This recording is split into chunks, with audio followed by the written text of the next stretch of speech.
عليهم نبأ ابن آدم بالحق وقال عليه الصلاة والسلام والله في عون العبد ما كان العبد في عون أخيه۔ میرے محترم بھائیوں اور دوستوں،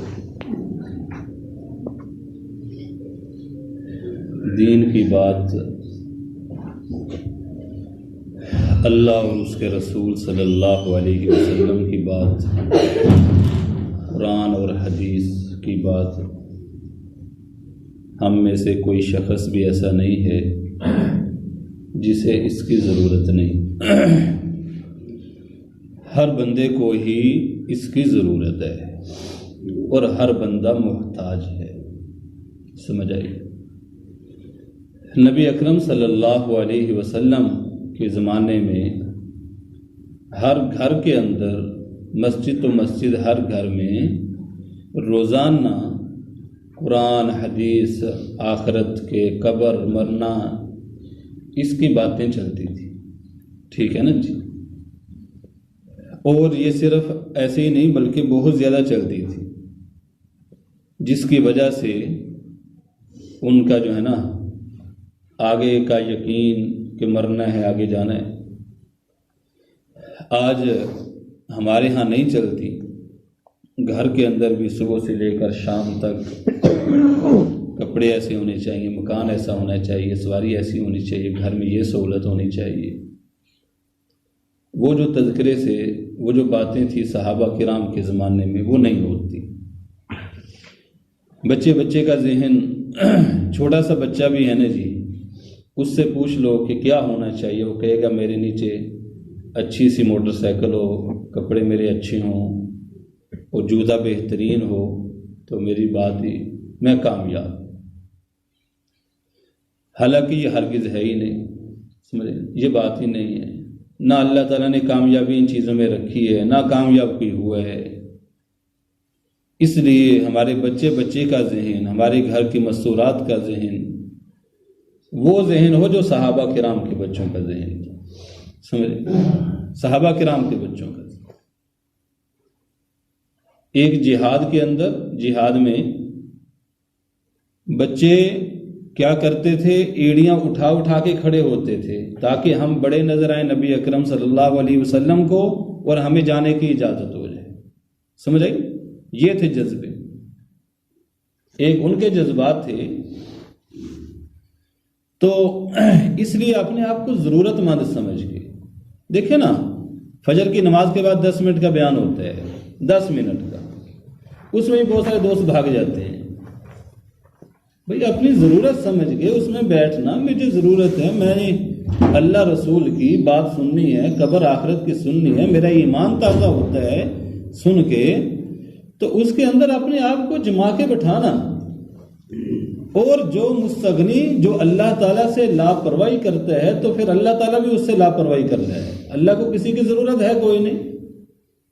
سمجھ آئی نا؟ انلزمکموہا وانتم لہا کارہون، تم ہدایت کو ناپسند کرو، ہم تمہارے پاؤں میں ٹھوکے، یہ نہیں ہو سکتا۔ اللہ نہیں، کرنا پڑے گا، لگانا پڑے گا، محنت کرنی پڑیں گی، جیسے نبیوں نے جانیں قربان کی ہیں ویسے کرنا پڑے گا، پھر دین ملے گا، پھر ہدایت ملے گی، ایسے نہیں ملے گی۔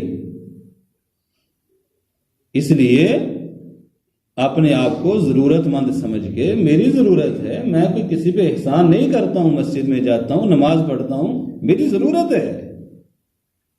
دکان پہ بیٹھنا میری ضرورت ہے نا، کھانا کھانا جیسے میں اپنی ضرورت سمجھتا ہوں، اللہ کے گھر میں جانا، نماز پڑھنا، دین کی بات کو سننا میری ضرورت ہے۔ میں نے کل کو مرنا ہے، یا تو مرنا نہ ہو، پھر تو ہے مرنا ہے، مجھے آخرت میں کام آئے گا۔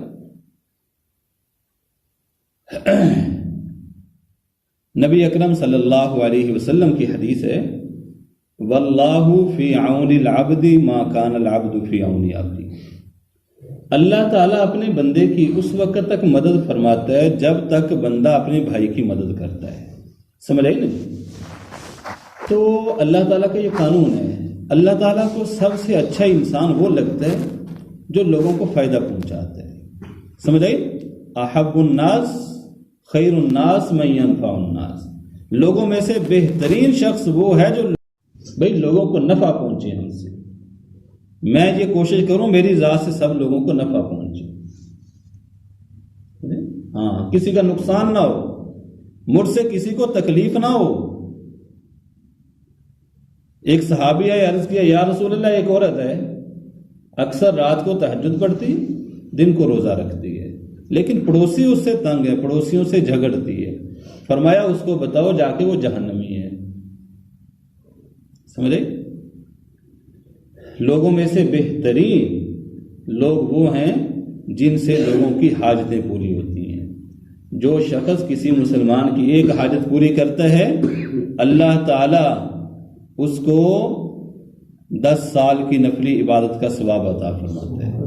جو کسی کی ایک حاجت پوری کرتا ہے 10 سال کے نفلی اعتکاف کا اس کو ثواب ملتا ہے.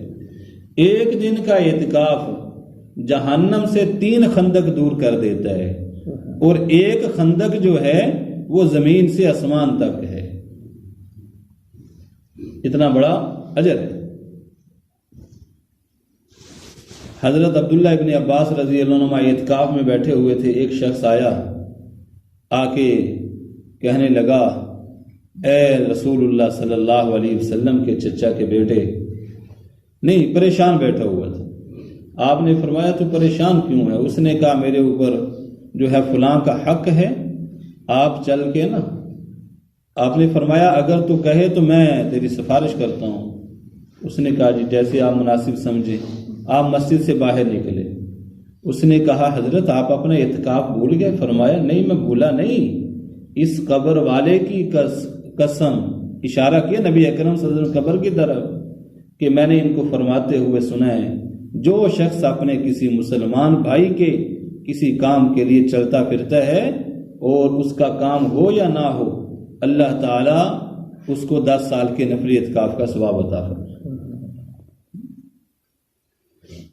حدیث پاک میں آتا ہے بندے کے کنجوس ہونے کے لیے اتنا ہی کافی ہے کہ وہ کہے میں اپنا حق پورا لوں گا، میں 1 روپیہ بھی معاف نہیں کروں گا، میں معاف کروں گا ہی نہیں 1 روپیہ. بھائی جو ملتا لے لو، معاف کروں، حق لے لو، کچھ چھوڑ دو. بس آدمی کے کنجوس ہوں، میں اپنا پورا حق لوں گا، 1 ذرے کے برابر بھی نہیں چھوڑوں گا. چھوڑ دینا چاہیے. نبی اکرم صلی اللہ علیہ وسلم کی سنت ہے. فرمایا جو بازار سے غلہ لائے، بازار میں سے سامان لائے لوگوں کو سستا کرنے کی نیت سے کہ لوگوں کو لا کے میں سستا کر کے بیچوں گا. سستے کا مطلب یہ نہیں کہ اپنے آپ کو گھاٹا ڈال لے، نہیں. جہاں پہ 50 روپے منافع لے رہے، چلو میری عوام کا فائدہ ہوگا میں تھوڑا کم لے لوں گا، ٹھیک ہے نا. فرمایا اس کے لیے برکت دی جاتی ہے. اس کے لیے کیا ہوتی ہے بھائی؟ اس میں برکت ہوتی ہے ایسے شخص کے لیے کہ لوگوں کے لیے آسانی پیدا فرماتے ہیں.